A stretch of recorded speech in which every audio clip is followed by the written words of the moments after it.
కాంగ్రెస్ చేసిన ఆనాటి దాష్టీకాల్ని ఒక్కొక్కళ్ళు బయట పెట్టుకొస్తున్నారు. ఇప్పుడు అస్సాం ముఖ్యమంత్రి హిమంత బిశ్వా శర్మ ఒక పాయింట్ రైజ్ చేసుకొచ్చారు.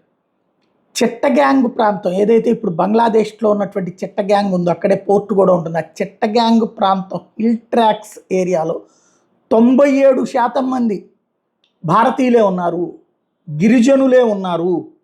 అంటే భారత భావజాలం ఉన్నటువంటి గిరిజనులే ఉన్నారు.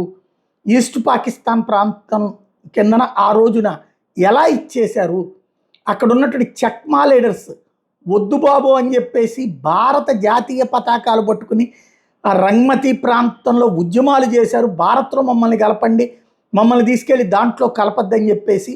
బట్ వాళ్ళు ఆ రోజున ఈవెన్ బంగ్లాదేశ్ ఏర్పడే సమయంలో పెద్ద ఎత్తున ఉద్యమిస్తున్నా సరే వాళ్ళని తీసుకెళ్ళి ప్రత్యేకించి పాకిస్తాన్లో కలిపేశారు, ఈస్ట్ పాకిస్తాన్లో కలిపేశారు. ఆ తర్వాత బంగ్లాదేశ్ విడిపోయే టైంలోనూ వాళ్ళు అడిగినా కూడా వదిలిపెట్టేశారు. అంటే ఏమాత్రం బాధ్యత ఉంది భారతదేశం పట్ల అన్నటువంటి పాయింట్ రైజ్ చేశారు.